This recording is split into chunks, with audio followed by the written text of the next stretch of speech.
¿Cómo están?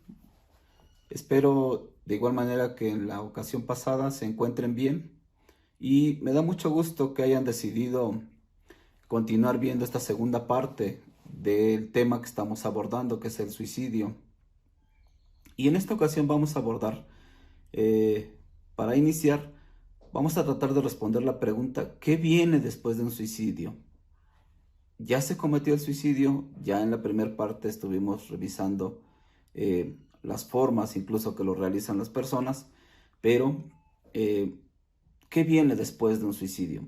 Bueno, pues viene una etapa de negociación que le llaman algunos autores, y en esta etapa de negociación es el ¿y si hubiera hecho esto? ¿Y si no hubiera hecho aquello? Y esto es normal siempre y cuando no nos atoremos, no nos quedemos en esta etapa. Viene una etapa de culpa, y la culpa vamos a entenderla como ese juicio moral de nuestras conductas, de nuestros pensamientos incluso, donde damos una sentencia que hemos cometido un error y en consecuencia merecemos un castigo. Aquí habría que diferenciar dos cosas. Uno, hay una culpa real. Hay una culpa real por lo que hicimos o dejamos de hacer, pero también hay una culpa adquirida. En la primera parte yo les mencionaba que algunos suicidas dejan algunas notas y les decía, por ejemplo, eh, yo me suicido por culpa de Bernardo. Entonces, imagínense cómo me puedo quedar yo si mi ser querido deja una nota de este tipo. Entonces yo tengo una culpa adquirida. Yo no realicé nada para que mi ser querido se suicidara, pero estoy adquiriendo, estoy apropiándome de esta culpa. Otro aspecto es que tendemos a culpar a otros, tendemos a culpar a quien se suicidó, culpamos al cónyuge, culpamos a los hermanos, culpamos a los vecinos, nos culpamos a nosotros mismos. Y en muchas ocasiones, no en pocas ocasiones, me ha tocado ver que se culpa a Dios. Y las verbalizaciones que se mencionan es, bueno, ¿por qué Dios permite mi sufrimiento? ¿Cómo puede un Dios tan bueno permitir que me sucedan cosas malas como esta que estoy viviendo? ¿Qué viene después de un suicidio? Continuamos con esto. Esta situación de la culpa, este sentimiento de culpa, viene acompañado de emociones como tristeza, angustia, frustración, impotencia o remordimiento. Todo esto es normal porque somos seres humanos con sensaciones, con emociones, y funciona de un modo diferente, de acuerdo a algunos autores, dependiendo de su origen temporal. Por ejemplo, podemos tener un sentimiento de culpa del pasado, que nos refiere a algo que hicimos o no hicimos. En el ejemplo que yo les mencionaba de la jovencita que se suicidó con la bufanda que le tejió su mamá, ella se encontraba en esta etapa del pasado, se encontraba como atorada en esta etapa del pasado, donde me decía, si le hubiera dejado ir a la fiesta, tal vez no se hubiera suicidado. Ahí ella decía, lo que no hice fue, no la dejé ir a la fiesta. Y ahí estaba la compañera. Podemos tener un sentimiento de culpa en el presente por algo que no estamos haciendo o por algo que estamos haciendo. Y del futuro por algo que vamos o no vamos a hacer. Esto es algo muy interesante porque cuando se da, por ejemplo, en una familia que la persona se suicidó y uno de los dos dice, vamos a, creo que ya es tiempo de que saquemos las cosas de nuestro ser querido, su ropa, sus retratos, etcétera. Otra persona de la misma familia dice, no, no, no, se deben conservar las cosas de nuestro familiar, de nuestro ser querido. Y pueden entrar en una disputa porque Si yo decido conservar las cosas de mi familiar que se suicidó, o de mi ser querido que se suicidó por 5, 10, 15, 20, 25, 30 años, eh, puedo yo argumentar que yo sí lo quiero más porque conservo sus cosas. Y la otra persona no lo quiere tanto porque después de 5 años, tan poquito tiempo, ya quiere sacar sus cosas. O yo sí la quería más o lo quería más porque, y pongamos puntos suspensivos, todo lo que queramos poner aquí. Tú no lo querías tanto porque tú no estás haciendo esto. Y estamos como en este manejo, en esta fluctuación de este sentimiento de culpa entre el pasado, entre el presente y en el futuro. Entre el pasado, el presente y en el futuro. Lo que hicimos, lo que no hicimos, lo que estamos haciendo, lo que no estamos haciendo, lo que vamos a hacer y lo que no vamos a hacer. Una situación que no nos lleva a nada, realmente no nos lleva a nada como para poder tener elementos para poder vivir con una situación del suicidio. ¿Ok? ¿Qué es lo que debería venir? Entraríamos aquí ya en otra parte, ya casi por cerrar. ¿Qué debería venir después de un suicidio? Y quisiera que no me malinterpretaran todas las etapas, todas estas partes que yo les estoy mencionando. No es que tienen que pasarlas de la 1, de la 2 y la 3, y no te puedes saltar de la 1 a la 3, etcétera, porque no somos robots, somos seres humanos con emociones, con sentimientos, ya les mencionaba. Pero sí es necesario pasar por estas etapas en el orden en el que sea. Porque lo que se ha comprobado es que cuando se trata uno de brincar, como buscar atajos para las etapas, tarde o temprano nos alcanzan.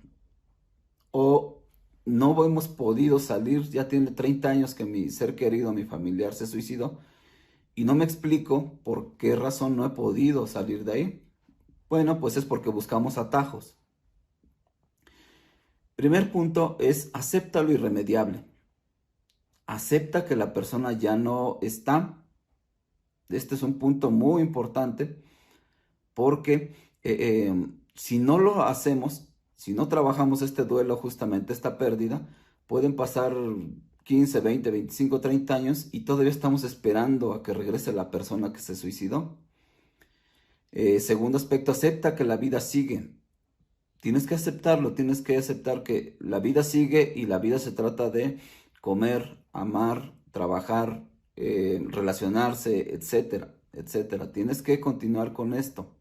Y no lo interpretes así, no significa esto que dejes de amar a la persona que se suicidó, o que si haces esto, quiere decir, significa que nunca la amaste. No, estás aceptando las cosas como son, una realidad. Y finalmente, en este aspecto de acepta lo irremediable, acepta que el hecho nunca lo olvidarás. Esto es algo muy importante. Nuestra mente es tan maravillosa que no nos permite olvidar todo lo que vivimos, pero sí nos permite vivir con ello. Nunca lo vas a olvidar, eso tenlo claro, pero sí puedes tener elementos para vivir con ello. El segundo aspecto es vive tu duelo. Y aquí yo te diría, llora, llora, llora, llora, llora y llora. Y puedo seguirme diciendo que llores durante mucho tiempo. ¿Por qué? Porque justamente si tú entras en esta etapa en que puedes estar llorando, puedes estar viviendo tu duelo o estás viviendo tu duelo de esta manera. La cuestión es que muchas personas, por situaciones de diferente tipo, tienden a no llorar. No hay tiempo para llorar ahorita. Hay que arreglar estas cosas. No hay tiempo para llorar ahorita. Y lo único que están haciendo es frenar esta situación de enfrentarlo. Lo único que se está haciendo es evadir, enfrentar este duelo. Ya lloraste, verbalízalo, relaciónate con la gente. Por eso te mencionaba hace un momento, la situación de que la vida sigue. Verbalízalo con quien más confianza tú tengas, háblalo, platícalo. Ya lloraste, ya lo verbalizaste, escríbelo. También es un excelente ejercicio escribirlo. Escribe todo tu rencor que tengas hacia la persona que se suicidó, escribe todo tu rencor hacia quienes tú consideras que tienen la culpa, hacia ti mismo incluso. Esto te va a ir liberando de muchas cosas. Convive es el siguiente aspecto. No te aísles. El ser humano no fuimos diseñados para vivir apartados. La cuestión es que cuando estamos alrededor de una persona que se suicidó, lo primero que hacemos es, en esta depresión que entramos, nos aislamos y nos encerramos, nos enclaustramos en nuestra recámara, en nuestra casa. Y una de las peores cosas que le puede pasar a una persona es esta, justamente, estar solo, preguntarse cosas y contestarse cosas, porque dependiendo del estado de ánimo en el que se encuentre, se va a contestar. Y como te decía, el ser humano no estamos diseñados para vivir apartados.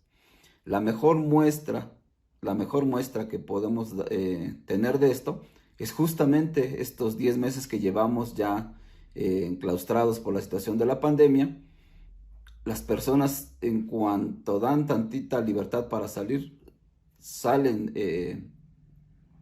corriendo, porque ya es mucho encierro, es lo que las verbalizaciones que mencionan.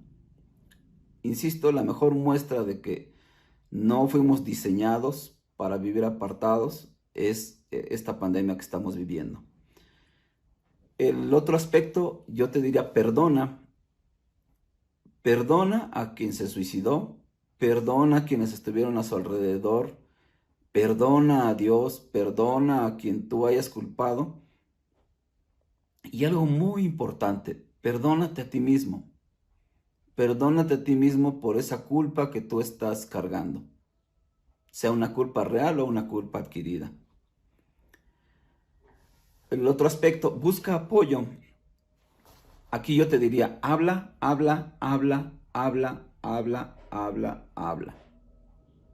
Busca apoyo de una persona con preparación en esta área y que sea de tu confianza. Puede ser un psicólogo, puede ser un tanatólogo, un capellán, un ministro. Y te menciono que sea alguien preparado en estas áreas porque a veces tendemos a platicar estas situaciones tan delicadas a las personas menos indicadas, a las personas que su consejo, si es que se atreven a dar un consejo, una orientación, va a ser algo que no nos va a ayudar en nada, o son personas que en cuanto nos vean van a huir de, ahí viene otra vez con la misma situación, ya me lo platicó 20 veces y vuelve a platicarme lo mismo. Bueno, no están preparadas para estar recibiendo lo que nosotros podamos estarles compartiendo. Siguiente aspecto que te doy es ama. El que tu ser querido te haya abandonado por suicidarse no significa que ya no debas amar a nadie.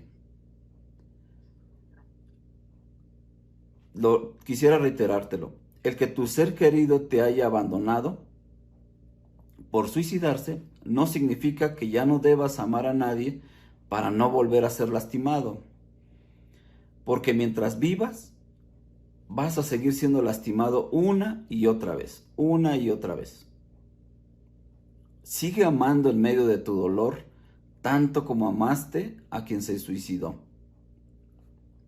Lo que yo te puedo decir es que la única manera de vivir sin dolor es vivir sin amor. Y hasta el momento yo no he conocido a ninguna persona que viva sin amor. En consecuencia, vive con dolor permanente. Por una, por otra situación, por decepciones, por enojos, por etcétera. El siguiente aspecto que yo te sugiero es enfócate. Dirige tu atención, tus energías, tus pensamientos, todo tu ser, dirígelo hacia la expectativa y seguridad que existe una esperanza para vivir con tu pérdida. Esto tenlo por seguro. Como te mencionaba hace un momento, no hay atajos para vivir el duelo por un suicidio.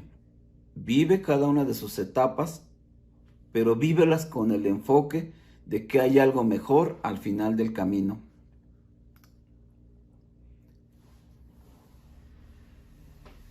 Casi para cerrar, te mencionaría que no pongas tu esperanza en un ser humano, en un trabajo, en una actividad, etc.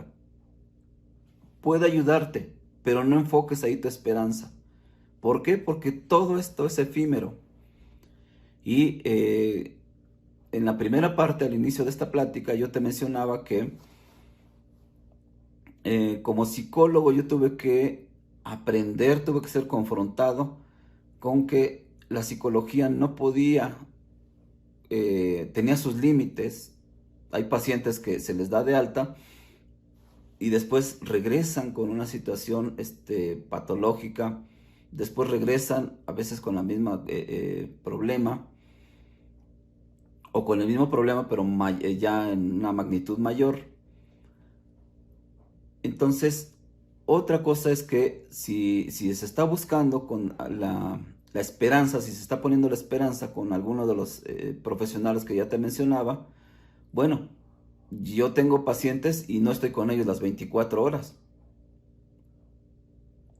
Un ministro no está con la persona que lo necesita las 24 horas. Todos los seres humanos tenemos actividades. Entonces, la pregunta aquí es, ¿hacia dónde vas a enfocar tu esperanza? ¿Quién te garantiza que puede estar contigo las 24 horas? ¿Quién te garantiza que no te abandonará? Y aquí es donde yo te diría, pon tu esperanza de futuro en lo eterno, en lo que nunca te juzgará, nunca te defraudará ni te abandonará, en quien cumplirá sus promesas. Pon tu esperanza en quien puedes entregarle algo que no has entregado, a quien puedes entregarle tu dolor, tus heridas, tu rencor. Y en esta situación que yo te decía, que hay un límite donde llega la psicología, que puede transformar algunas conductas, que puede ayudar, perdón, a transformar algunas conductas, algunos comportamientos, pero reitero lo que decía en el principio, el único que puede transformar los corazones es Dios. Entonces yo lo que te sugiero es pon tu esperanza en Dios. A Él entrégale tu dolor, tus heridas, tu rencor, y a Él manifiéstale directamente todo tu molestia, todo tu sentir. Yo te puedo garantizar que con lo que te vas a encontrar es con dos cosas. Una, Él te va a aceptar todo esto, te va a escuchar, pero en algún momento te va a confirmar que nunca, nunca Él te ha abandonado ni te abandonará. Yo te agradezco mucho por haber estado en estas dos sesiones del suicidio. Te reitero, mi nombre es Bernardo Romero Hernández y espero en algún momento poder seguir compartiendo algunos otros temas delicados como este, pero que a fin de cuentas es algo real que vivimos. Muchas gracias.